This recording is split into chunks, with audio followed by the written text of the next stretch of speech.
ఈ ఆమోసు 6:12లో గుర్రములు బండల మీద పరిగెత్తునా, అట్టి చోట ఎవరైనా ఎద్దులతో దున్నుదురా. ఇది మనం ఆలోచించగలిగినట్లయితే, గుర్రములు బండల మీద అవి పరిగెత్తవు.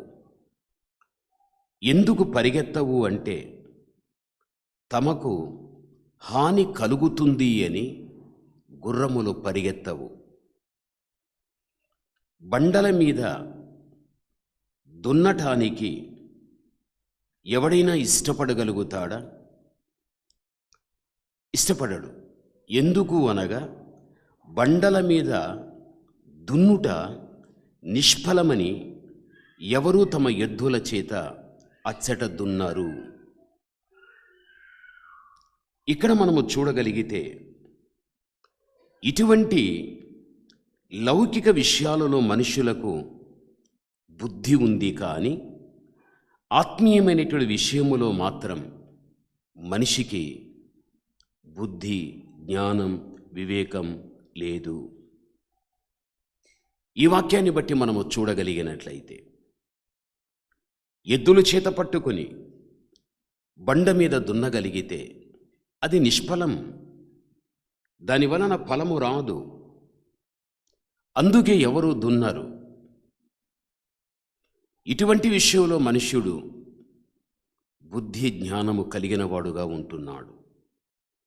ఇది లౌక్యం. అదే రీతిగా బండల మీద గుర్రములు పరిగెత్తవు. ఒకవేళ పరిగెత్తడమే జరిగితే గుర్రాలు ఏమైపోతాయి? పడిపోయి హాని తెచ్చుకునేటువంటి పరిస్థితులు కూడా సంభవించగలుగుతాయి.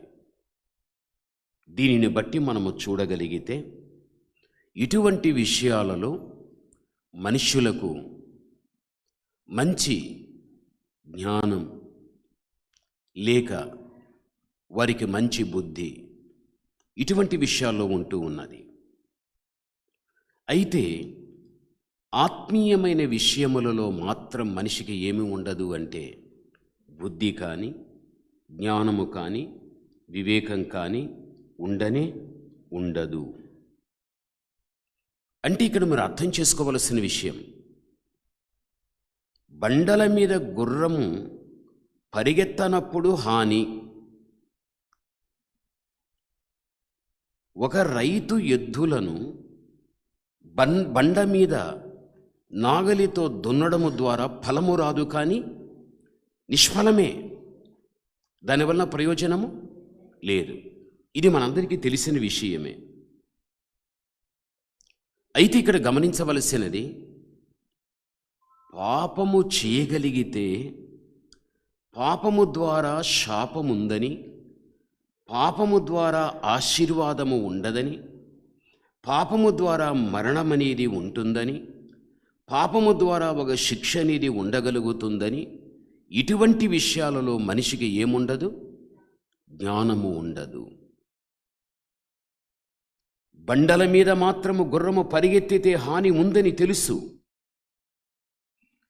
బండల మీద ఎద్దులను పట్టుకొని నాగలితో దున్నగలిగితే ఫలము రాదని, అది నిష్ఫలమని, అది గట్టిదని, విత్తనం వేయటానికి అవకాశం ఉండదని అది కూడా తెలుసు. అయితే ఈ తప్పు నేను చేస్తే దీని ద్వారా నాకు హాని ఉంటుంది, ఈ తప్పు చేస్తే దీని ద్వారా నాకు శిక్ష ఉంటుంది అని ఇటువంటి విషయాలలో మాత్రం మనిషికి ఏముండదు? బుద్ధి, జ్ఞానం అనేటువంటిది ఉండదు. ఇశ్రాయేలుల యొక్క ప్రజల పరిస్థితిని మనము చూడగలిగితే, ప్రభునందు ప్రియమైనటువంటి వాళ్ళారా, వారి యొక్క జీవిత విధానాన్ని మనము గమనించినప్పుడు వారు కూడా అంతే. పరిశుద్ధ గ్రంథంలో ఎన్నో ఆచారాలు వారు జరిగించారు, ఎన్నో సంప్రదాయాలతో వారు జీవించగలిగారు, ఎన్నో వ్యర్థమైనటువంటి వాటిని చేస్తూ రాగలిగారు.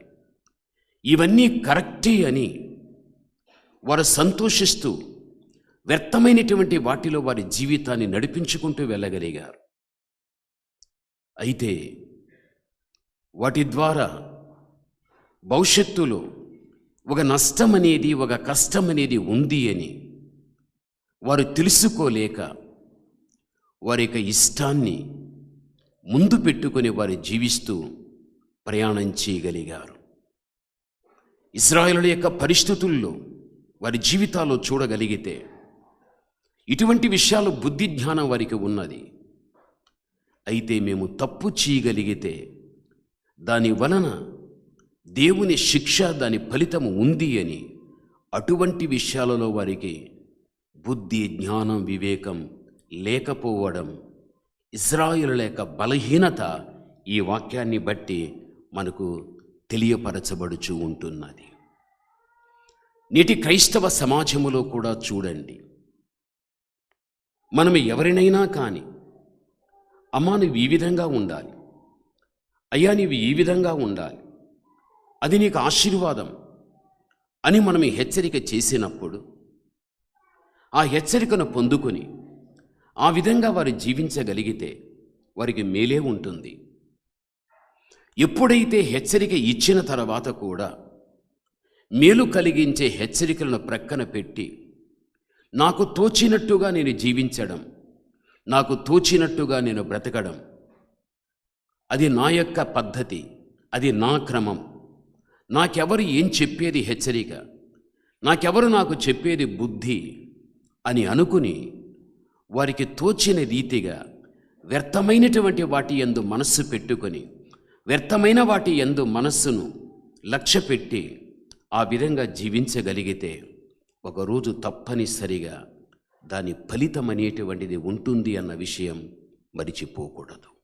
బైబిల్లో మీరు చూడండి, పరిశుద్ధ గ్రంథంలో ఫిలిప్పీయులకు రాసినటువంటి పత్రిక 3వ అధ్యాయం 18లో చూస్తే అనేక మంది ఇక్కడ సిలువకు శత్రువులుగా ఉండి నడుచుకుంటున్నారని, తాము సిగ్గుపడవలసిన వాటి యందు అతిశయిస్తూ వ్యర్థమైన వాటి యందు అతిశయిస్తుంటున్నారని బైబిల్లో మనకు రాయబడి ఉంది.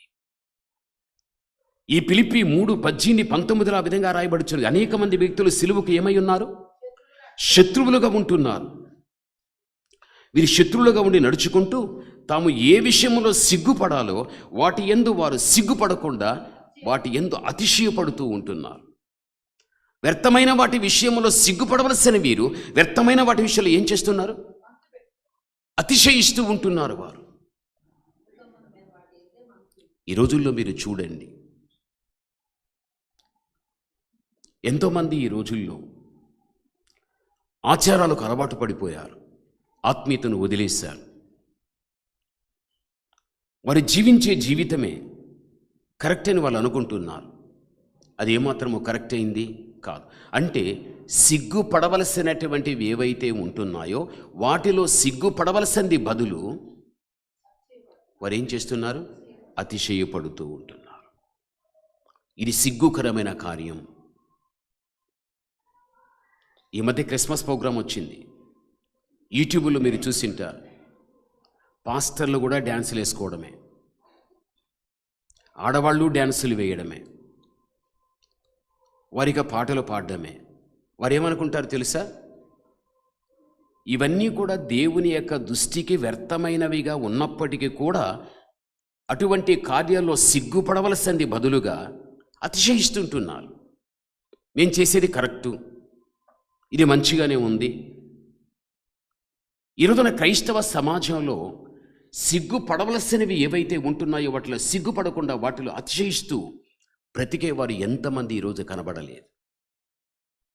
నువ్వు దేవుని కుమారుడు, నువ్వు దేవుని కుమార్తె, నీకు సిగ్గు తెచ్చి పెట్టేటువంటి లోక మర్యాద ప్రకారంగా జీవించే జీవితం, వాటిని బట్టి నువ్వు ఎప్పుడు కానీ అతిష్ఠు ఇదే కరెక్ట్ అని నువ్వు అనుకోగలిగితేవో జీవితంలో ఒక రోజున దైవ సేవకుని ద్వారా నీకు బుద్ధి కలగటానికి దేవుడు నీ పేరు పెట్టి, లేకపోతే ముఖాముఖిగా చూచి, అమ్మాయి నీవిలా కాదు, అబ్బాయి నీవిలా కాదు, అయ్యా నీవిలా కాదు, అమ్మ నీవిలా కాదు, ఇలా ఉండు, అలా ఉండు అని దేవుడు తన సేవకుని ద్వారా హెచ్చరిక చేసినప్పటికీ కూడా ఇటువంటి ఆత్మ సంబంధమైన విషయాలను మనం పూర్తిగా తృణీకరించి నీవెవడివి అనేటువంటిది మనస్సులో పెట్టుకొని వ్యర్థమైన వాటి యందు నువ్వు మనసు పెట్టి జీవించగలిగితే నీవు పందుల దగ్గర ఉన్నటువంటి తప్పిపోయిన కుమారు లాంటి జీవితానికి మనం వచ్చేసామనే మాట మనం మర్చిపోకూడదు.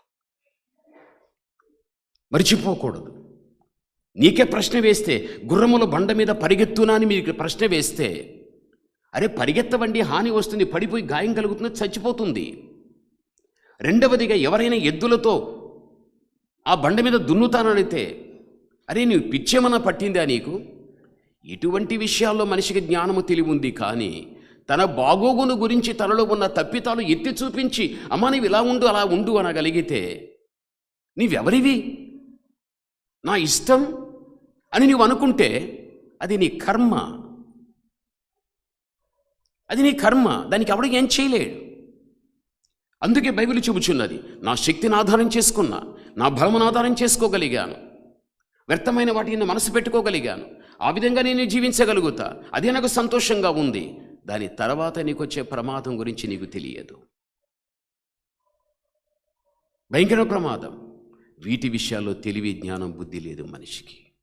అయితే ఇట్లాంటి విషయాల్లో మాత్రం మనిషికి చూడండి, బైబిల్లో హోషేయను మీరు చూడగలిగితే, హోషేయ 13వ అధ్యాయం 12-13 వచనాల్లో చూడగలిగితే, ఎఫ్రాయిము యొక్క దోషాన్ని దేవుడు నేను భద్రపరిచితిని అంటాడు. పిల్ల పుట్టు సమయమున బయటకు రాని శిశువైనట్టుగా అతడు బుద్ధి లేని వాడై వృద్ధికి రాడు అని వ్రాయబడి ఉన్నది. ఎంత మాట కదా!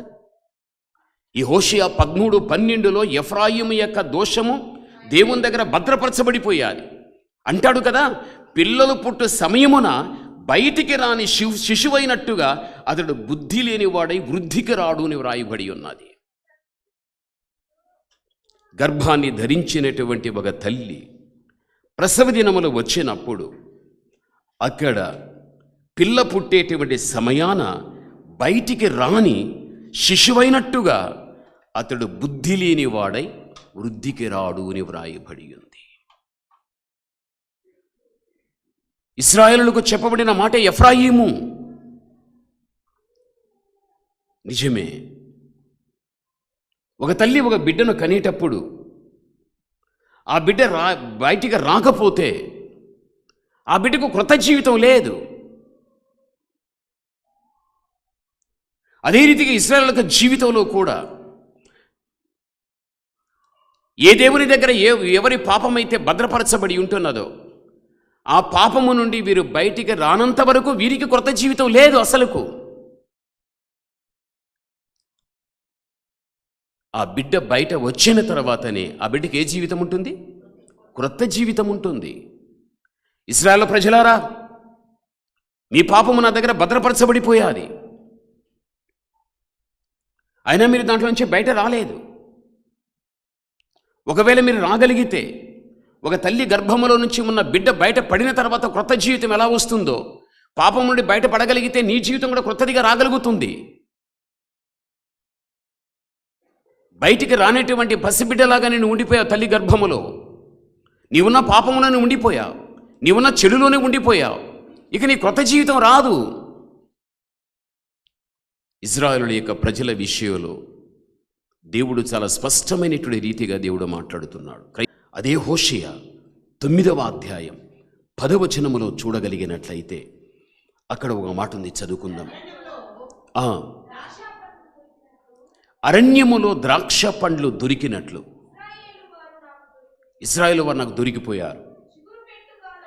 చిగురుపెట్టు కాలమందు అంజురపు యొక్క చెట్లు మీద తొలి ఫలము దొరికినట్లు నీ పితరులు నాకు దొరికిపోయారు.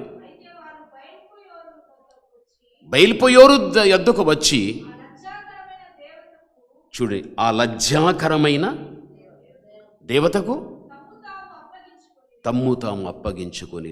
లజ్జాకరమైన అనే పదం ఇక్కడ ఉంది. లజ్జాకరమైన అంటే దాని సరైన అర్థం సిగ్గుమాలిన. దాని సరైన అర్థం సిగ్గుమాలినటువంటి పనులు వీరు చేశారు. వాక్య భాగములో చూడగలిగితే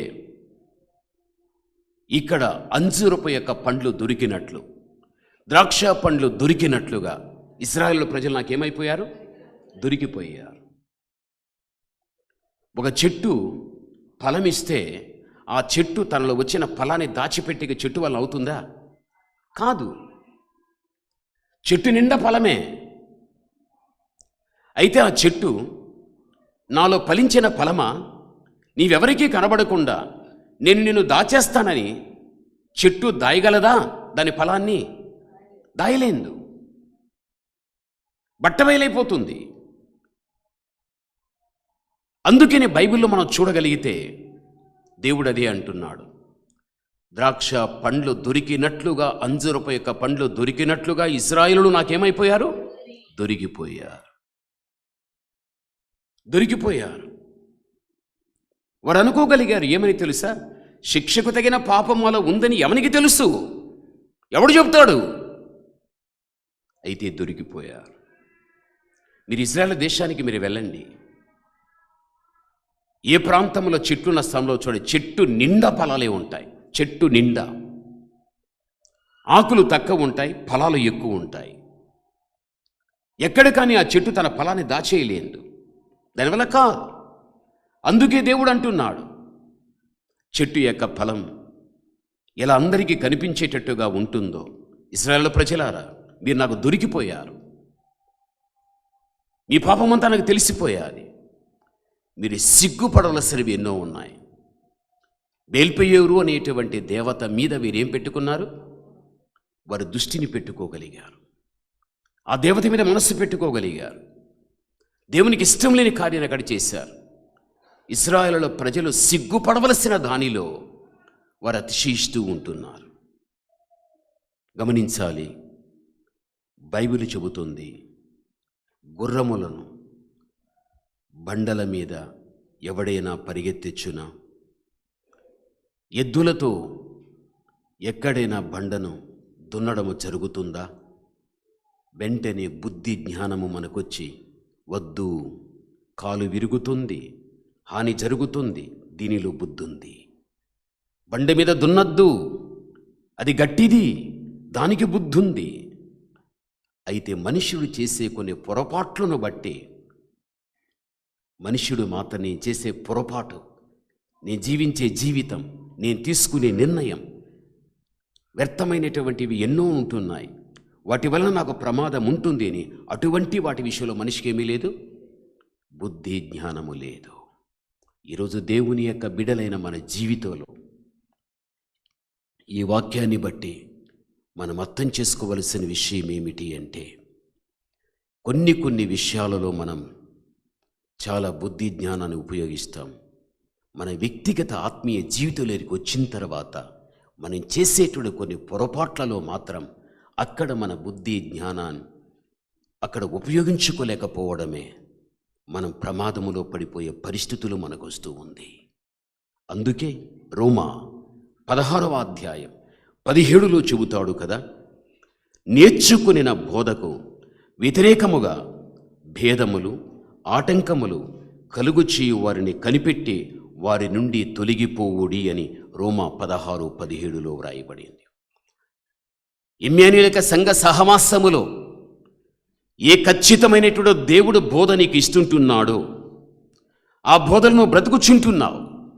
అయితే ఈ బోధకు భిన్నముగా ఎవరు నీకు బోధించిన, భేదాన్ని పుట్టించిన, ఆటంకాలు కలుగజేసిన, అలాంటి వాటిని కనిపెట్టి అలాంటి వారి నుండి మనం ఏమైపోవాలి? తొలగిపోవాలి. ఇప్పుడు ఎవరైనా చెప్పారనుకో, అరే ఇమ్మానుయేలు చర్చికి నువ్వు ఎందుకురా వెళ్తావు బాబు, మా చర్చికి రా, ఇక్కడికి రా అని ఎవరన్నా చెప్పాడనుకో, వాడు ఎవరు అంటే వాడు ఒక బుద్ధి లేని గాడిద అని నువ్వు అనాలి. వెంటనే ఏమనాలి? బుద్ధి లేని గాడిద నువ్వు. ఒక చక్కని ఉపదేశాన్ని మేము వింటున్నాం, ఒక చక్కని బోధలో మేము ఉంటున్నాం, ఆ బోధలో మేము బ్రతుకుతున్నాం. బైబిల్ అదే చెబుతుంది. పౌలు జీవించిన కాలంలో కూడా దేవుడిచ్చిన బోధన ప్రజలకు చెప్పేటప్పుడు అనేక మంది వ్యక్తులు భేదాలు పుట్టించి ఆటంకాన్ని పరిచి ఆ బోధల నుంచి వేరు చేయడానికి ఎంతోమంది పౌలు కాలంలో జీవించారు. ఈ రోజుల్లో కూడా ఒక సరైన బోధని వినుచు ఆ బోధలో జీవించేటప్పుడు అనేక మంది వ్యక్తులు నిన్ను కూడా ఎందుకా సంఘం, ఎందుకా సేవకుడు, ఎందుకా బోధ, ఎక్కడికి రా అక్కడ చెప్పేటువంటి వాడు సాతాను పక్షమున ఉండి పనిచేసేటువంటి వాడు. అలాంటి వ్యక్తుల నుండి నువ్వేమైపోవాలి? దూరమైపో. అరే వీడు నా భక్తికి అంతరాన్ని కలిగిస్తున్నాడు, దేవుడు నాకు ఇచ్చిన సంఘము నుంచి నాకు అంతరాన్ని కలిగిస్తున్నాడు, వీడు నాకు ఆటంకం, వీడు నాకు ఒక వ్యతిరేకి, దేవుని విరోధి వీడు. పౌలు కాలములో ఇలాంటివి జరగగలిగాయి. ఎవడైతే నేను ఆ విధంగా చెప్పగలుగుతాడో వాడు వ్యర్థమైనటువంటి వాటి యందు మనస్సు పెట్టుకుని వాడు బ్రతుకుచు వాటిలో సంతోషించేస్తూ ఉంటున్నాడు వాడు. ఇది కడవరి రోజులు ఇవి, యేసుక్రీస్తు వచ్చే రోజులు. ఇలాంటి వ్యక్తులను సాతానుడే సిద్ధం చేసి ఆత్మీయ బిడ్డలను బలహీనపరచటానికి సాతాను చేతిలో వాడబడే వ్యక్తులు. నీ ఆత్మీయ జీవితాన్ని నువ్వు కాపాడుకో, నీ కుటుంబాన్ని నువ్వు కాపాడుకో. అప్పుడే పరలోకానికి నువ్వు వెళ్ళగలుగుతావు, దాన్ని స్వతంత్రించుకుంటావు. లోకములో నీకెంత ఉండినా ఒక గుండు సూది కూడా నీ వెంట తీసుకుని వెళ్ళలేవు. ఇంపాసిబుల్. నాతో నేను తీసుకెళ్లేదేం తెలుసా? నువ్వు చనిపోయిన తర్వాత నీతో నువ్వు తీసుకెళ్లేదేం తెలుసా? ఈ గుడి నేను తీసుకుని వెళ్ళను, నా కలిగింది నేను తీసుకుని వెళ్ళను. ఈ దేహముతో నేను చేసిన ప్రతి చెడు, ప్రతి మంచి నేను చచ్చిపోయినప్పుడు ఈ రెండు నాతో వచ్చేస్తాయి. నేను చేసిన చెడు, నేను చేసిన మంచి రెండు నాతో ఎందుకు వస్తాయి అంటే, యేసయ్య న్యాయపీఠం మీద కూర్చున్నప్పుడు ఆయన దగ్గర నేను నిలబడినప్పుడు, అరే నీ చెడు ఎంత, నీ మంచి ఎంత, దేవుడు తీర్పు తెచ్చి దానికి తగినటువంటి శిక్ష దేవుడు ఇస్తాడు. ఇదే మనుషుడు భూమి మీద తీసుకెళ్ళేది, ఏమీ తీసుకునేలేడు. నేనైనా నీవైనా ప్రపంచంలో చెదిరి ఉన్న ఏ వ్యక్తి అయినా సరే మనుషుడు చేసిన మంచి చెడే వానితో పోతుంది. మనం మంచిగా జీవిద్దాం, మంచిలోనే చచ్చిపోదాం, మంచినే వెంట తీసుకెళ్ళుదాం, ఆ మంచి ద్వారా తీర్పు పొందుదాం, మంచి పరలోకాన్ని పొందుకుందాం. అది భవిష్యత్తు ఆశీర్వాదం. దానికోసమే బ్రతుకుదాం, దానికోసమే చచ్చిపోదాం. ఇదే మన శేష జీవితంలో మనము నిర్ణయించుకోవలసిన నిర్ణయం. ప్రభునందు ప్రియమైనటువంటి వాళ్ళ బైబిల్ చెబుతుంది, గుర్రములు బండల మీద పరిగెత్తున అట్టి చోట ఎవరైనా ఎద్దులతో దున్నుదురా? ఎవరు దున్నలేరు. పరిగెడితే హాని వస్తుంది, వీటిలో ఉంది బుద్ధి. అయితే మనస్సాక్షిని చంపుకొని తప్పులు చేసేటప్పుడు తప్పు చేస్తున్నానని ఆ విషయంలో బుద్ధి జ్ఞానం మనిషికి లేదు అంటే, ప్రభునందు ప్రియమైన వాళ్ళ వ్యర్థమైన వాటి యందు మనస్సు పెట్టి నేను జీవించే జీవితమే, నేను తీసుకునే నిర్ణయమే కరెక్ట్ అని సాగిపోతూ దాంట్లో సంతోషిస్తూ ఉండేటువంటి వారు ఎంతమంది లేరు. ఒకరోజు అది ప్రమాదములో పెట్టేస్తుంది. ఎవడు దాన్ని తప్పించలేడు. కాబట్టి దేవుని బిడ్డలుగా మనుషులు మెప్పించటానికి బ్రతకవద్దు, మనుషుల్ని సంతోషపెట్టడానికి అస్సలే బ్రతకవద్దు. మనం ఏ విషయంలో సిగ్గుపడి ఉంటున్నాయో వాటి యందు అతిశయపడవద్దు. ఇజ్రాయేలు ప్రజలు సిగ్గుపడవలసిన వాటి విషయంలో సిగ్గుపడక వాటిలో వారు అతిశయిస్తూ వ్యర్థమైన వాటి యందు మనసు పెట్టి ఆ విధముగా జీవించుటను బట్టి ప్రమాదాలను వారు ఎదుర్కోగలిగారు. మనకెప్పుడు అలా ఉండకూడదు, ఎప్పుడూ ఉండకూడదు. ఒక సరైన ఉపదేశంలో బ్రతుకును నడిపించుకుందాం. నీ ఆత్మీయతను అభ్యంతరపరిచేటువంటి వ్యక్తులు దయచేసి వారి ఆటంకాలను తప్పించుకొని నిన్ను నీవుగా, నీ కుటుంబంగా నువ్వు కాపాడుకోవటానికి మంచి బుద్ధి జ్ఞానాన్ని కలిగిన వ్యక్తివిగా నీ ఉండు.